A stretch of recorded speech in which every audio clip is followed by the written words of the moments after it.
देखिए, जहाँ तक महिलाओं का सवाल है, वो शुरू से ही नीतीश कुमार के साथ और उसके बाद नरेंद्र प्राइम मिनिस्टर नरेंद्र मोदी के साथ बड़ी संख्या में एसोसिएटेड यानी जुड़ी हुई है। जी। युवा वर्ग का एक ये नेचर होता है कि वो परिवर्तन चाहते हैं, चेंज चाहते हैं, फटाफट उनको रिजल्ट नजर आने चाहिए, परिणाम चाहते हैं। जो 18 से 29 वर्ग है, हमारे पोल में आप पाएंगे कि महागठबंधन को बहुत बड़ी लीड मिल रही है इस दो ग्रुप। अच्छा, मतलब प्रशांत किशोर अगर फायदा कर रहे हैं अपनी पार्टी का तो वो एनडीए का नुकसान कर रहे हैं। जी तो प्रशांत किशोर ने बीजेपी और एनडीए के वोट काटे हैं उनकी पार्टी ने। जी जी, बिल्कुल काटे। और एक्सिस माई इंडिया के आंकड़े आ चुके हैं सामने एग्जिट पोल के। कल से इंतजार था कि एक्सिस माई इंडिया क्या आंकड़े देने वाला है, और जो आंकड़े आए हैं एक्सिस के पहले बता देता हूं। 43% एनडीए को और 41% ये वोट परसेंटेज दे रहा है महागठबंधन को। और अगर सीटों की बात की जाए तो 121 से 141 सीटें एनडीए को, यानी एनडीए की सरकार बन रही है, बहुत ही छोटे मार्जिन के साथ, लेकिन सरकार बन रही है। और वहीं महागठबंधन के खाते में 98 से 118 सीटें एक्सिस माई इंडिया दे रहा है। हमारे साथ एक्सिस माई इंडिया के प्रदीप गुप्ता साहब मौजूद हैं, जो कि एमडी हैं, चेयरमैन हैं। आपका बहुत बहुत स्वागत है प्रदीप जी, धन्यवाद वक्त निकालने के लिए, एनडीटीवी इंडिया के लिए शुक्रिया।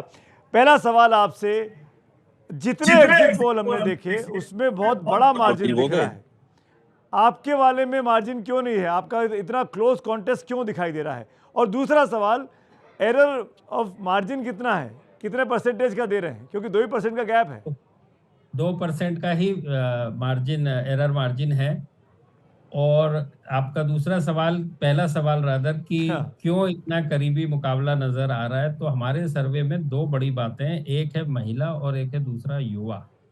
महिला की बात करें तो वो बीजेपी को या एनडीए को बड़ी संख्या में, यानी दोनों के बीच में कंपैरेटिव एनालिसिस करें तो 40 मिल रहे हैं महिलाओं में गठबंधन को और 45% मिल रहे हैं एनडीए को, यानी 5% की निर्णायक लीड है। लेकिन मेल में जो है 41 मिल रहे हैं गठबंधन, 41 और 42 मिल रहे हैं गठबंधन को और 41 मिल रहे हैं एनडीए को। यहाँ पर मेल में 1 पॉइंट का ऊपर है महागठबंधन के लिए। इससे बड़ी बात है युवाओं में। सुमित जी, युवा में बिहार की बात कर ले तो युवा को थोड़ा सा मैं डिकोड करना चाहूंगा, आपके दर्शकों को मजा आएगा। 18 साल की उम्र से लेके 39 साल की उम्र के मतदाताओं का परसेंटेज जो है एग्जैक्ट 50% है। ये इलेक्शन कमीशन के आंकड़े हैं। जी। और जो 40 से लेके 70 प्लस ऊपर के जो भी है उनके भी 50% है। तो हो ये रहा है कि, लेकिन जो 18 से 29 वर्ग है, हमारे पोल में आप पाएंगे कि महागठबंधन को बहुत बड़ी लीड मिल रही है इस दो ग्रुप में। जी हाँ। 37 के सामने एनडीए के 37, तो महागठबंधन के 46 और 44, इस दो ग्रुप में कौन से 18 से 29, जो कि 24% कंट्रीब्यूट करता है। दूसरा ग्रुप है 30 से 39 वर्ग के लोग, जहां की 26% को ये कंट्रीब्यूट कर रहे हैं। 26% वोटर इसमें मौजूद है इस उम्र में। वहां 43% एनडीए और 42% गठबंधन, यानी 1% से ऊपर है। अब इस बीच वाले पॉइंट को छोड़ दें तो इस तरफ जो है वहां पर इसी तरह की बड़ी लीड एनडीए के फेवर में है। तो इसके चलते ये जो पोल हुआ इन टोटल काफी करीबी हुआ। महिलाओं की वजह से 2% की बढ़त हासिल है एनडीए को, जो कि एक निर्णायक दिख रही है यहाँ बड़ी पर। इंटरेस्टिंग बात आप कह रहे हैं प्रदीप जी, महिलाओं की वजह से निर्णायक बढ़त एनडीए के फेवर में है। तो क्या मैं इसको ऐसे पढ़ सकता हूं कि जो 10,000 रुपए का बेनिफिट दिया गया चुनाव के पहले और चुनाव के दौरान भी जीविका दीदी को, उसका सीधे तौर पर फायदा मिलता कम से कम आपके एग्जिट पोल में दिखाई देता है? देखिए, जहां तक महिलाओं का सवाल है, वो शुरू से ही नीतीश कुमार के साथ और उसके बाद नरेंद्र प्राइम मिनिस्टर नरेंद्र मोदी के साथ बड़ी संख्या में एसोसिएटेड यानी जुड़ी हुई है। जी। और उसकी तमाम वजह, तमाम तरह की योजनाएं सेंट्रल गवर्नमेंट की है और तमाम तरह की योजनाएं नीतीश कुमार जब जब चीफ मिनिस्टर रहे तब से लेके अभी तक 20 साल में है। इस बार हुआ यह है कि ये जो 10,000 रुपए मुख्यमंत्री रोजगार योजना के तहत उनके हाथों में आए हैं, उससे एक इंक्रीमेंटल और इजाफा हो गया। तो जो महिलाएं उम्र जैसे युवा और उसके भी हैं, तो जो उनके वहाँ शिफ्ट होने, क्योंकि युवा वर्ग का एक ये नेचर होता है कि वो परिवर्तन चाहते हैं, चेंज चाहते हैं, फटाफट उनको रिजल्ट नज़र आने चाहिए, परिणाम चाहते हैं। तो वो जो एक शिफ्ट होना था, इस 10,000 रुपए ने या इस योजना ने बड़े हद तक उसको कंट्रोल किया। और मैंने अपने इसमें लिखा भी है वजहों में, हाइलाइट्स में, कि सबसे बड़ी वजह यदि एक को की जाए तो वो यही योजना है जिसके तहत हम ये रिजल्ट देख पा तो मैं इसको ऐसे कोट करना रहे चाहूँगा आपके हवाले से कि अगर हैं। महिलाओं को ये 10,000 रुपये नहीं मिलते प्रदीप जी, तो ये चुनाव एनडीए के लिए फंस सकता था, मुश्किल भरा हो सकता था। एम आई राइट? मुश्किल फँसने से अच्छा ये बोल दें कि जो हम आंकड़े एनडीए के पक्ष में देख रहे हैं, वो शायद नहीं देख पाते। ओके, मैं थोड़ा उसको पॉजिटिवली बोल आप पॉजिटिवली बोल लेते हैं, ठीक है, that's your style. Pradeep ji, अब अगला सवाल इंपॉर्टेंट है, जो युवाओं के बीच में तेजस्वी एक लोकप्रिय नेता के तौर पर बनकर उभरे और आपके उसमें दिखाई भी दे रहा है, फर्स्ट टाइम वोटर्स में, बेरोजगारी के मुद्दे पर, तमाम जगहों पर। लेकिन प्रशांत किशोर जो 3 साल से कैंपेन कर रहे थे और युवाओं को साथ लेके चल रहे थे, पलायन रोकने की बात कर रहे थे, इंडस्ट्री लाने की बात कर रहे थे, वो आपके पोल में जो जनसुराज के लिए आंकड़े आए हैं, वो बड़े हार्ट ब्रेकिंग हैं पीके और पीके के फैंस के लिए। क्यों? दें।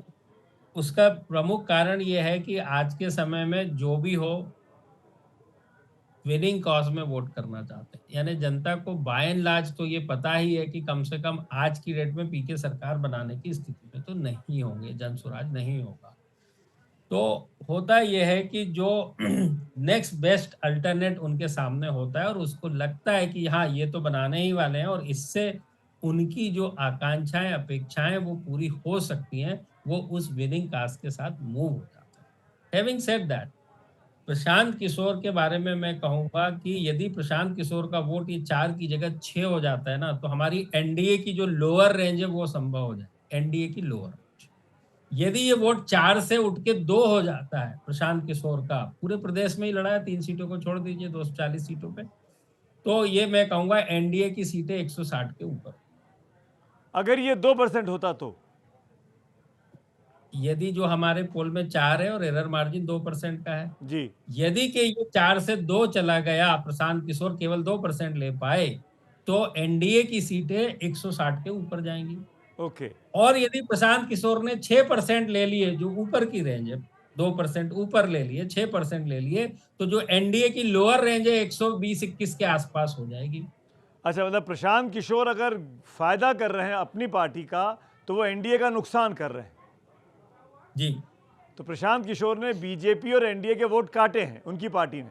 जी, जी, बिल्कुल काटें। उसको मैं सरल भाषा में समझाने की कोशिश करता हूँ कि प्रशांत किशोर को जो 4% मिले हैं, वो उसका 75% के लगभग 3 पॉइंट यानी वो एनडीए से आ रहे हैं।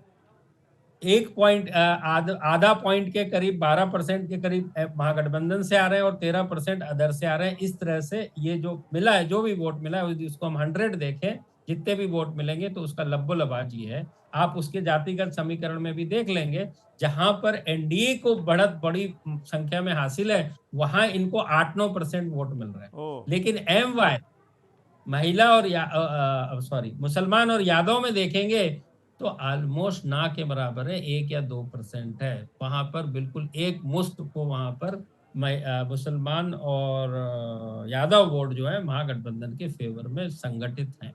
तो इसका मतलब मुसलमानों के बीच में इस बार ओवैसी की पार्टी का परफॉर्मेंस कैसा रहा, ये भी मैं आपसे जानना चाहूँगा।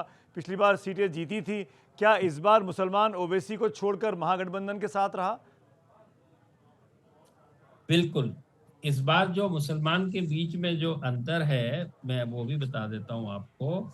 जी। पिछले बार की तुलनात्मक अध्ययन के तौर पे भी बताता हूँ। इस बार 11% करीब अदर्स में बड़ी संख्या में जो है मुसलमान के वोटों में ओवैसी की पार्टी शामिल है। 11% मिलते हुए नज़र आ रहे हैं मुसलमानों के वोट और करीब 79-80% मिलते आ रहे हैं गठबंधन को। ये पिछले बार की तुलना में आधे हैं। पिछले बार 10 पॉइंट्स यानी कि 20 से 21% वोट मिले थे। इन 20 सीटों पे ही उन्होंने चुनाव लड़ा था ना। 20 सीटों के ऊपर ही चुनाव लड़ा था और 5 सीटें जीती थी। तो इस हिसाब से इस बार मुसलमानों के वोट उस संख्या में नहीं मिल रहे। करीब-करीब जो पिछली बार मिले थे, उसके आधे मिलते नज़र आ रहे हैं ओवैसी की पार्टी को मुस्लिम वोट। बड़ी इंटरेस्टिंग बात आप कह रहे हैं। सीमांचल में कल जब हम देख रहे थे फेज़ 2 में ज़बरदस्त पोलिंग हुई उन मुस्लिम बहुल डिस्ट्रिक्ट्स में, उसका फ़ायदा महागठबंधन को मिल रहा है। एम आई राइट? जी, बिल्कुल, बिल्कुल सही कह रहे हैं आप। दूसरा सवाल, अब मैं आता हूं पार्टियों के बाइफर्केशन पर गठबंधन के भीतर, और बड़ा इंटरेस्टिंग डेटा दिया है प्रदीप जी आपकी आपकी संस्था ने। जेडीयू को बड़ी पार्टी दिखा दिया है। आप महागठबंधन के जो, माफ करिएगा, एनडीए के जो आंकड़े हैं 121 से 141, उसमें 50 से 56 भाजपा है और 56 से 62 जेडीयू है। तो जेडीयू बड़ा भाई बन रहा है। जिस जेडीयू के खाते में 15 से 20 सीटों का फायदा है और बीजेपी के खाते में लगभग 15 से 20 सीटों का नुकसान है 2020 के मुकाबले, ये क्यों हो रहा है? उसकी बड़ी वजह ये है सुमित जी, कि आपको उस नजरिए से देखना पड़ेगा जो आप बेस से उसको कंपेयर कर रहे हैं। बेस क्या है? पिछले बार का। पिछले बार क्या हुआ था देखिए, 115 सीटों पे जेडीयू ने चुनाव लड़ा था और 110 सीटों पे बीजेपी ने चुनाव लड़ा था। उसके बाद दूसरी स्टोरी वहां छुपी हुई है। जितनी भी जेडीयू ने सीटों पे चुनाव लड़ा था, चिराग पासवान की एलजेपी ने हर सीट के ऊपर कैंडिडेट उतारे थे और 33 सीटें जेडीयू की डेंट करी थी। तो बीजेपी को जो 74 सीटें मिली 110 सीट लड़ने के बाद, वो 74 के सामने 43 सीटें मिली जेडीयू को।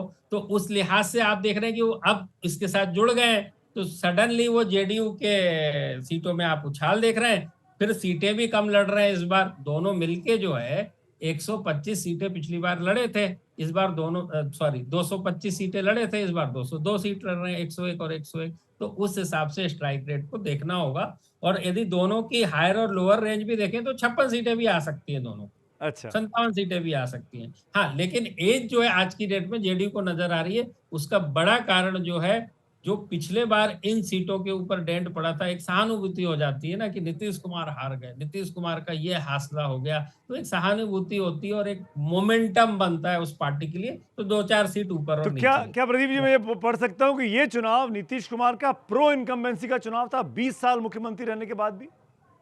जी, इसकी भी मैंने बड़ी वजह लिखी हुई है कि ये नीतीश प्रो इनकम्बेंसी नीतीश कुमार के फेवर में है। उनकी स्वच्छ छवि, ईमानदार छवि, और सबसे बड़ी चीज़ है प्रशासन एंड सुशासन बाबू जो कहते हैं, वो डिलीवरी होनी चाहिए ना जी, तो 20 साल से वो डिलीवरी कर रहे हैं। वो पिछले 10 सालों से बिहार ने ये देखा है कि प्राइम मिनिस्टर मोदी और सेंट्रल गवर्नमेंट की योजनाओं का जो लाभ लिखा है, उसके फोर फ्रंट पे महिलाएँ, वो सारा जब एक साथ क्लब होता है, तो हकीकत में डबल इंजन का जो सरकार का ये लोग बात करते हैं, वो साफ-साफ यहाँ पर पर नज़र आ रहा है। बारिंग यूथ। एक एक एक काउंटर है मेरे पास। अगर ये सुशासन बाबू हैं तो अनंत सिंह वाला एपिसोड, मोकामा की सीट क्या जीत रही है जेडीयू? अनंत कुमार जी जो हैं, वो देखिए अनंत सुशासन सिंह। कई। हाँ, अनंत सिंह वाली जो सीट मोकामा की है, वो अनंत से हमारे पोल में अनंत सिंह जीतते हुए नज़र आ रहे ओ, हैं। एक, लेकिन उस सुशासन से मेरा मतलब होता है 2 मायने, एक है लॉ एंड ऑर्डर और एक है डिलीवरी। तो जनता क्या होती है कि लॉ एंड ऑर्डर से जो अफेक्ट होता है, वो एक एक वर्ग, एक लिमिटेड लोगों को होता है। हर के लिए लॉ एंड ऑर्डर खराब नहीं हो जाता, कुछ लोगों को असर ओके। होता है। लेकिन जो सुशासन और डिलीवरी परफॉर्मेंस होता है, जब घर में लोगों को मुझे फ़ायदा मिल जाए, मुझे साइकिल मिल जाए, 15 साल पहले बच्चियों को लेके सबसे लेके अभी तक तमाम तरह की सुविधाएँ मिल जाएँ, टॉयलेट से लेके, अनाज फ्री से लेके गैस सिलेंडर फ्री से लेके, तो आप माने उसके सामने तो वो एक एपिसोड जो अनंत कुमार जी को अभी उन्होंने टिकट दिया, उन्होंने चुनाव लड़ा, बिल्कुल वो नहीं देना चाहिए। लेकिन है, वो हकीकत है सामने, तो आप एक देख पा। एक एक एक और बताइए, महागठबंधन का जो सीटों का बंटवारा है उसमें आरजेडी 67 से 76 आपके पोल में, कांग्रेस 17 से 21, वीआईपी 3 से 5, लेफ्ट 10 से 14 और आईआईपी 0 से 1। अगर मैं ठीक बोल रहा हूं तो आप मुझे, बिल्कुल सही। बिल्कुल ठीक बोल रहा हूं ना? ठीक है। अब आरजेडी को 67 से 76, यानी आरजेडी अपने पिछले परफॉर्मेंस को लगभग इंटैक्ट रख पा रही है जो लास्ट 2020 का था। अब मेरा सवाल आपसे थोड़ा टिपिकल है, और वो सवाल ये है कि अगर मैं जेडीयू और आरजेडी के पिछले परफॉर्मेंस से आपका एग्जिट पोल देखूं तो प्रदीप गुप्ता के मुताबिक मैन ऑफ द मैच कौन है, नीतीश कुमार या Tejashwi Yadav? Man of the match depend करेगा कि कौन सी टीम जीतती है। पहले कई बार ऐसा होता है, कोई ज्यादा रन भी बनाता है और वो टीम यदि हार जाती है, जैसे कि अभी महिलाओं का वो हुआ, तो उसकी कैप्टन ने जो है साउथ अफ्रीका की सेंचुरी बनाई थी और इंडिया की तरफ से हाईएस्ट स्कोर 80s में रहा था। तो 80s वाले को जो है मैन ऑफ द मैच मिला क्योंकि उनकी टीम जीत गई। तो तो आप जो हमसे दीजिए, जो जीतेगा आप उसको मैन ऑफ द मैच देंगे। तो जीतेगा वही सिकंदर है, ये कहावत ऐसे ही नहीं कही गई। अब आखिरी सवाल, तेजस्वी यादव 34% पॉपुलैरिटी लेवल पर, नीतीश कुमार 22%। जी। ये 12% का गैप है और गठबंधन में 2% का गैप है, 43 41। ये इसको समझाइए। जी, तो ऐसा है कि जैसे तेजस्वी या आरजेडी की बात करी तो देखिए वो 143 सीटें लड़ रहे हैं। अब हाँ 143 में से जो सीटें जब इतनी ज़्यादा लड़ रहे हैं तो नेचुरली उन्हीं का स्ट्राइक रेट और ज़्यादा सीटें आएँगी। अगेंस्ट सेकंड बेस्ट कांग्रेस जो करीब 60 के आस-पास सीटों पे लड़ रही, तो 143 तो था, डबल से भी ज़्यादा है, नंबर 1। नंबर 2 जो चीज़ है कि तेजस्वी प्रसाद यादव जो हैं वो बिल्कुल क्लियर कट डिक्लेयर्ड कैंडिडेट हैं और गठबंधन में उनकी भूमिका जो है बहुत बड़ा अंतर है। 143 सेकंड में 60 है ना, आधे से भी ज्यादा सीटों पे लड़ रहे हैं। 243 सीटें तो टोटल हैं, बाकी 100 पे दूसरे लोग हैं। तो और जहां तक एनडीए की बात है, मैं पहले भी कह चुका हूं कि लोग 20 साल का शासन या सुशासन नीतीश कुमार जी का चेहरा देख के एक समय के बाद ऊब आती है, एक समय के बाद फटीग फैक्टर आता है। लोग ये नहीं कहता कोई कि नीतीश कुमार ने कोई गड़बड़ की है या एंटी इनकम्बेंसी, बोलते हैं, कुछ तो बदलाव हो, कुछ तो परिवर्तन हो। तो उसके समक्ष हिंदी पट्टी में पूरे के पूरे देश में और हिंदी के अलावा भी उड़ीसा, असम, मणिपुर, तमाम राज्य हैं, अरुणाचल प्रदेश, जहाँ पे कि बीजेपी की खुद की सरकार है। तो वो चाहते हैं हिंदी पट्टी वाले कि यार हमारी भी यहाँ भी तो बीजेपी की सरकार हो। तो जो 43% वोट एनडीए के फेवर में आ रहे हैं, उसमें 22% बोल रहे हैं नीतीश कुमार को चीफ मिनिस्टर और 21 में दूसरे शामिल हैं, जिसमें चिराग पासवान 5 और बाकी 16 जो आ रहे हैं वो बीजेपी के खाते में आ रहे हैं, जो मानने वाले हैं कि कम से कम हमारा बीजेपी का चीफ मिनिस्टर अब तो होना चाहिए। तो ये आपने बड़ा इंटरेस्टिंग एक चीज़ समझाई है और ये बात समझ में आ रही है कि बीजेपी की पॉपुलैरिटी बनी रही और बीजेपी को ये साथ समझ में आ गया पूरे इस प्रोसेस के दौरान कि नीतीश कुमार की पॉपुलैरिटी के बगैर काम नहीं चलेगा। इसीलिए नीतीश कुमार के पीछे वो खड़े हो गए, नीतीश कुमार को आगे किया। हालांकि औपचारिक तौर पर अभी भी ये जेडीयू के कई नेताओं के मन में संदेह है कि औपचारिक तौर पर टॉप लेवल पर नहीं बोला गया कि वही सीएम होंगे। नेतृत्व है लेकिन होंगे, इस पर क्लैरिटी नहीं आई। अगर ये क्लैरिटी आ गई होती तो ज़्यादा मजबूती होती इस गठबंधन में। इसकी इसके आंसर 2 हिसाब से देख सकते हैं। मैं कहूँगा 50-50। ओके।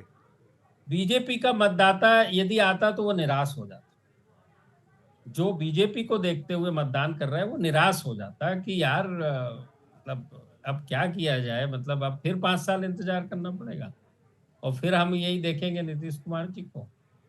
उसके उलट ये है कि 50% जो जी मतदाता है जो नीतीश कुमार को सामने रख के वोट करते हैं, तो उनमें भी एक बड़ा वर्ग ये वो मानता है कि यार अब तो कुछ तो परिवर्तन होना चाहिए। लोग पूरी 20 साल में कहाँ दुनिया बदल चुकी है, कहाँ से कहाँ पहुंच चुकी है। तो लेकिन नीतीश कुमार की छवि और प्रशासन इतना अच्छा है in that sense, honestly Delhi और बिहार के चीफ मिनिस्टर और बिल्कुल दाग ना होना उनके बाद, चाहे परिवारवाद का हो, चाहे डिलीवरी का हो, चाहे किसी भी प्रकार का हो, जी बिल्कुल उनके ऊपर कोई भी आरोप नहीं है। तो ये एक बहुत बड़ा फैक्टर होता है जो आपने नवीन पटनायक जी के संदर्भ में भी देखा है और उनको लगातार जीत हुई थी और इवन ज्योति बसु के ज्योति बसु संदर्भ। बिल्कुल।